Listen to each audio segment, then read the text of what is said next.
Ho, ho! Happy holidays, Sunday Night Fights fans. This is AmiPolizeiFunk. I am here with my co-caster, Yoink! What's up, man? Ho, ho, ho! I'm surrounded by elves. What's going on? They're making candy canes in company of heroes. It's good to be here on a Sunday when I'm not hungover for a change because it's Christmas! That's right, it is December 23rd. In Germany, the big Christmas day, of course, is the 24th, and we open all of our presents tomorrow night. I'm getting excited for that, and it's really fun to be with my extended family, the Company of Heroes community, on this end of the year break here. We'd like to give a jolly, jolly red reindeer welcome to the champion of contender bout number 2. He's already in the final 4. Please welcome to the show, Symbiosis. Yo guys, what's up? Thanks for inviting me to the show. Well, we're very happy to have you. Gonna have some good questions to drill at you later. Sure. Yoink, no what are you doing tomorrow for the holiday? Oh, it's exciting. Well, first I'm going to wake up bright and early here in Southern California, and then I'm going to take a shower and put on my work clothes and go to work. It's fantastic. No. Yeah, that's right. I got to work. Yeah, I got to work goodness. the day before Christmas. But at least it's the day shift, and I'm going to come home and I'm going to have lamb chops with my wife. She's already getting the stuff ready for Christmas dinner tomorrow night. It's going to be very nice. What about you? I am doing the over the hills through the snow to grandmother's house we go with my son and his mom. We're going up to it's called Pankow. It's a suburb in the north of Berlin, and that's where his grandparents have a nice house, and they always get a huge tree, and cousins and uncles will be coming over, and I mean, it's just German craziness. I mean, they love holidays. They love the Christmas holidays, the cheer. You know, St. Nicolaus is I mean, the presents, the packaging, the wrapping paper, all the glitter, the ribbons, you know, I mean, the little angels and cherubs, and, of course, lots of Glühwein, and there will probably be some schnapps, cognacs involved. It's going to be a merry, jolly evening tomorrow. So, yeah, I got, don't tell my son, I hope he's not watching, I got him a Lego Minecraft set. I think he's going to be really excited. Lego Minecraft wow, that's kind of crazy. Isn't Lego Minecraft anyway? Isn't all Lego Minecraft in a way? Well, yeah, but Minecraft was so popular. You know, Lego's got this Kuso thing where fans can submit ideas for Lego sets. So a Minecraft fan submitted this perfect Minecraft cube as a proposal, and then Lego, you know, it got like a gazillion likes or wubs or loves or whatever, and so Lego produced it. So now it's like an officially produced set that was designed by, you know, like a fan of the game, and it's selling like hotcakes. You can barely find it. I mean, it is the gift to get this Christmas. So, and my son's hooked on Minecraft. That's all he thinks about. Wow, awesome. We should make Company of Heroes Minecraft. That would be fantastic. When will you Yeah, teach like those him bobbleheads. COH? Yeah, right. I know. It's time that he gets learning RTSs. He's excellent at Batman Lego games and Lord of the Rings and that stuff. He's really good with WASD. I think he might, you know, I think FPS might be his natural. I don't know, but we got to start him on Code 2. Most def. He's 7. He's almost 8. So it's about time to learn the RTS games here. So tonight we're going to have an excellent contender bout number 3. If NTD will show us this baller fight card by Seb Hagon. I don't really know how to pronounce his last name. I just call him Seb H.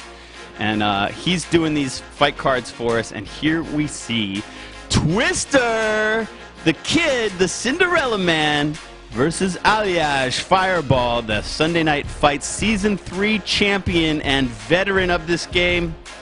Symbiosis, can you talk a little bit about these two competitors? Well, I know Fir3ball, of course, really well because I play a lot with him. He's in the same clan as I am, and he's my practice partner for most of the 1v1 tournaments and stuff. About Twister, I don't know him that well. I played him a few times in Automatch and stuff, and I believe I played him in round 1 in the previous contender bout tournament, but besides that, not really. Yeah, he is the great unknown, and I bet Fireball might be a little nervous about that, because, I mean, usually you know what you're getting into when you come into one of these bouts. You're playing a guy that you've seen play, you've seen their strats, but this time, you know, who knows what you're going to get. But it seemed from his run through the qualifier tournament last week that Twister is, you know, he plays he plays kind of like you, Simbi. He plays this sort of, like, cool, calm, like, consistent, you know, it doesn't rush anything, almost a conservative play style, and he just makes the right decisions and does the right things. If NTD could take us to the overall SNF4 layout here, you can see that we are now in the bottom right-hand corner, and this will be Contender Bout 3, and here we will find our third competitor that will eventually fight in the Final Four. And in fact, Symbiosis, tonight, we are going to find the person who you are going to have to match up against in the semifinals. Do you have any preference of who you'd like to face? Or I'm not sure. I mean, if I'd play Twister, I'd feel like he's really the underdog in that match. But if I play Fir3ball, I kind of know what's coming. But that also makes it like a really weird match, because you both know your opponent's playstyle like in detail. So that could go all ways. all right, well, you can see here now that NTD is showing us this wild third quali tournament. We just had upset after upset. We had giants of the game. You know, TitiTwister took out Dev M and Korean Army, which was quite amazing. And then in the bottom bracket, Fir3ball, he just sort of cleaned up the benefits from all of Bjarki's work, because Bjarki took out Sefa and Freestyler, which is just incredible. And so Fir3ball just sort of like swooped in. But, you know, I wonder, I mean, Bjarki was surely exhausted after his matches. You know, so Fir3ball handled him in 2 straight games. And I wonder if Fir3ball might be a little off of his A game because he's had kind of an easy run getting here. So we'll see if Fir3ball is able to bring like top level stuff. I mean, Twister is hungry. You know, he's like the young David against Fir3ball as Goliath, and so I think he will be hungry. Hopefully his nerves won't get in the way. So it's really a question of sort of veterancy here in Alliage versus the sort of young hunger of Twister. Yoink, is it okay if I run this first game with Symbi and we'll bring you back in for game number 2? Absolutely. I'll be watching anyway. All right, so happy holidays, everyone. If NTD will take us in game, we're going to unpause this thing very soon. Symbiosis, who would you like to follow? I mean, you're casing your opponents here, so choose wisely. Yeah, true. I was already thinking about it. No, I think I'll follow Fir3ball. I want to see if he goes for the Super Tier 1 again, like he sometimes does. Okay, so we have Fir3ball in the north playing Wehrmacht, and we have Twister in the south playing Americans. Everybody's on game 1, is that correct? NTD's good. You guys like our little holiday overlay? We brought some mistletoe and holly and candy canes and a nice wreath for you guys. So relax, grab yourself a cup of hot cocoa. We're going to count this thing in 5, 4, 3, 2, 1, unpause. 6, 7, 8, 9, 10. I'm in a jolly mood.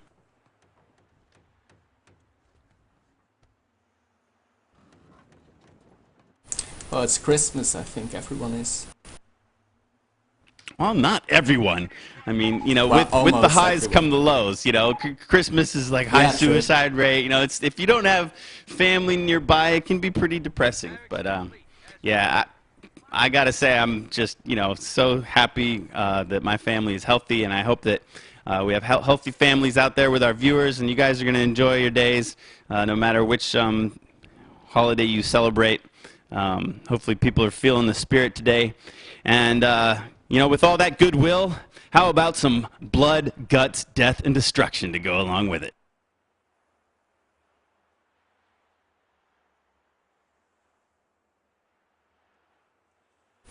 All right, Simbi, tell us about these builds. Well, Fir3ball is opening with a Folk squad. I guess you get another Foxbot a second. That's part of his strategy as far as I know. And we'll see. I guess he will go for the left side, for the graveyard and stuff. All right. Well, do you feel comfortable now on Argenton? Have you played it enough times that you sort of know what you want to do? I mean, talk to me about Argenton from the Wehrmacht perspective. What is your early game goal? To secure your own fuel, your munition point, high munition point. Try and get the middle VP, and just make sure you lay down some mines and stuff. There's a lot of ammunitions early to get. So some early mines can really help you with fielding off the first flank. Well, Fir3ball is getting very aggressive, bringing his Volks this deep into Allied territory. Do you think it's good for him to engage in this position so early? Not really. I mean, it's a close call, but okay, the Pioneers are coming in, so he should win. It's really a close call, yeah. It's kind of a risky move. I mean, he already lost 3 Folkmen, and if he had to retreat, that would have been a setback for him. But now he's he's going like super aggressive. I mean, if he's going for the cutoff right now already, that would be huge. He is going crazy aggressive, but he is so under strength that Volk Squad down to 2 men. I mean, he did lower that fuel, and he did set up the MG. The MG had an idea that he could cap that strat point there, but when he saw all those rifles coming, he made a better decision, and that was to set up. And now look, it fires a little bit and then repositions. Very aggressive MG play. Let's see, these rifles have got to have eyes on that MG charging towards them. Does Fir3ball really have enough infantry there to protect that MG? Let's see, the MG's firing. They're all at close range. The rifles are in green cover behind the log yard there, and it looks like the MG is going to win this battle. It's set up just in time. Oh, he's almost going to lose the power. Maybe. Yeah, maybe he picked up too soon. I thought perhaps another burst might have annihilated that squad. It would have been worth a try at least. I wonder if Twister's just feeling the pressure of playing against such a high-level player. Now these rifles are all over this MG. Ali late to retreat. There's no way he's going to raise that flag. Finally he retreats. Let's see if he loses any guys. No, and so he's just going to have to regroup. I mean, what this has done in effect, it has brought all of TitiTwister's attention to his own right-hand side, and he has not at all been harassing that fuel in the north by the graveyard, which is what we commonly see the Allies doing at the beginning of an Argenton game. He decapped a few for a brief moment, but so far, I mean, the first few engagements overall were in Fir3ball's favor right now, and Twister already lost quite a bit of manpower, and it might really delay his fourth rifle. Look at these two Volk squads storming into Allied territory by the log yard. And the MG is set up so nicely to protect the rifle that was going to come in and flank them. And now these two Volk squads are just going to be able to cap happily. And it looks like Fir3ball is having just a dandy opening game here for our Christmas special. Let's see what the Flamers can do. They've now got rifle support up by the graveyard. And they want to lay in some flames on these Volks, but they're not in range. They think there might be a mine at the gap, but there isn't, so they are flaming blindly at nothing. And now it's time to charge, or not. Shift left. Early minesweepers from Twister. Yeah, Fir3ball is already laying down some mines, so that's a good call.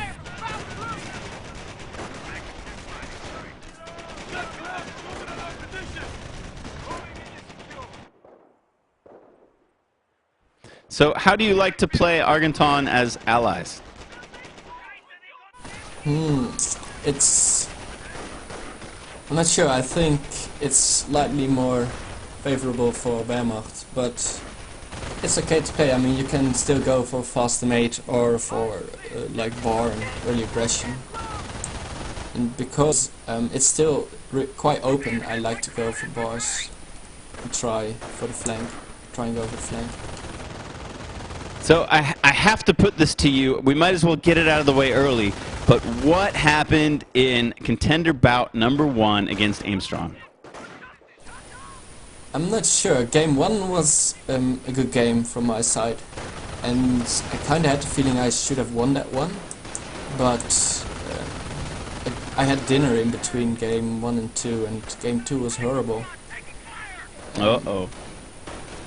I talked a lot with Simon about Sunday Night Fights, and we evaluated most of the matches, and the concept of a game flow, of a flow, is, I think it's really underestimated in top tier play.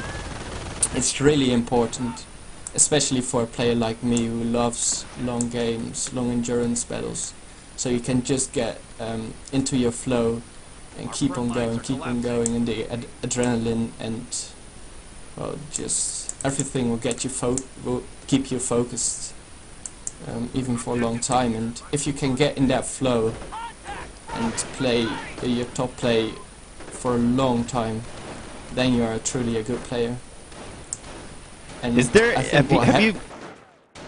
have you noticed any sort of gamesmanship between players? And you've played so many best of 3s and best of 5s now. Have you, I mean, it seems like COH players are a pretty friendly group. I mean, it's a small community, most players know each other, and generally at the top levels you get a lot of really good sports, you know, like people are good sports about most things. But has there been any gamesmanship between games where you see players maybe trying to mess up each other's flow by taking an extra long break, or is there anything like that you've noticed? Well, it's all about breaking your opponent's flow. I mean, if you succeed in that, you will most likely win. Skill differences are sometimes so small in the top that breaking someone's flow is just enough to tilt the battle and win it. And yeah. Well, then how do you prevent that? I mean, what techniques do you use to stay focused? I'm not sure. Actually, I think for myself, I'd like to play all my games in a row with maybe a brief break, but that's it. And if there is a longer break, I might go out for a drink or something, or watch a replay, or just play an auto-match game, just to stay in shape and try and stay in the flow. Well, this is becoming just a slaughter here. Aliaj, he healed some folks down there, and this is the 3rd rifle squad that they're going to take on, that one squad. And meanwhile, his forces on the left are capping up the entire map. He won't let Twister out of his base. A sniper wouldn't be able to get that much kills in 9 minutes. It's awesome. So an M8 is going to come out, but there are so many Volks, and they're so close. He's going to have to be real careful that he doesn't get Fausted before his skirts even upgrade. How much fuel does... it's already out, the M8. Okay. Well, Fir3ball just tech to tier 4, so... Oh my goodness. He can build tier 4 and still have 60 fuel in the bank. So we'll see a Ostwind or a P4 soon. Oh boy, he got real close to those Volks. Okay, his skirts are just up now. There are 2 Volk squads there. They're loading a Faust. Kabang! In it goes. It's a front armor shot. Takes off about 40% of the Greyhound's health. And then Aliaj simply backpedals a bit, resets up his MGs, and probably waits for his tech. Yeah, he has to. He has no more munitions for Fausts. He got an income of plus 60, but he needs to wait a bit before he can fire another Faust.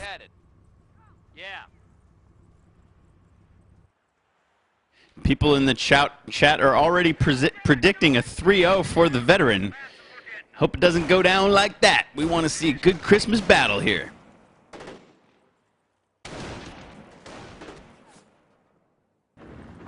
We're ready.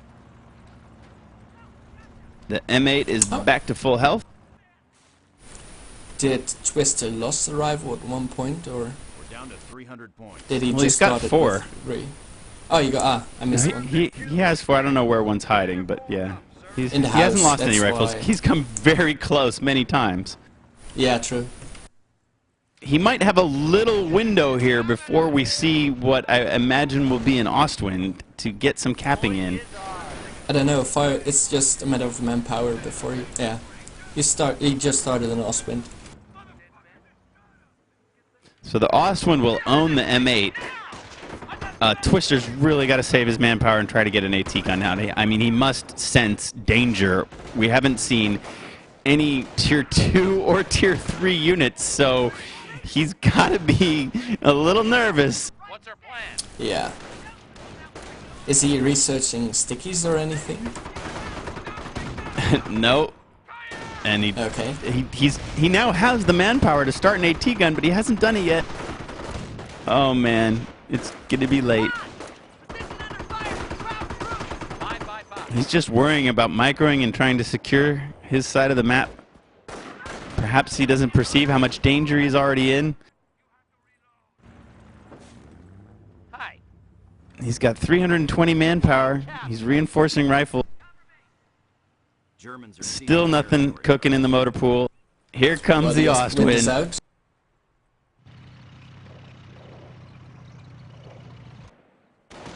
Oh, it's such a beast. It's such He's a almost beast. forced to go armor right now. I mean, if you have to produce an AT gun with normal production speed, it takes like 3 minutes. He hasn't even started building it yet. What is he waiting for? He's got 360. Finally, here comes the build. Oh my god. Meanwhile, he's just getting swarmed with units on the right. Oh, Look at the M8 gets Ostwind blocked. just wrecking this M8's health. And Twister GG's! Whoa! Doesn't even want to try to wait for the AT gun. He knew that his map control, his ineffectual M8, and just, I guess, bad decisions with his rifles early had put him in an insurmountable hole that he could not climb out of. And he just simply throws in the towel at 13 minutes. Well, Fir3ball had 2 MGs and 4 folk squads. That's a huge tier 1, and I'm kind of used against playing this now because I play a lot against Fir3ball. But it took me like 5 games to finally figure out a way to counter it. It's really strong if it's executed properly. All right, well, I'll let Yoink dig into the strategic ideas of Symbiosis in game number 2 to figure out what possible counters are to that crazy tier 1 Volk spam to tier 4 rush from Aliaj. He goes up 1-0 after a quick game number 1. Stick with us, fight fans. We'll be back real soon with game number 2.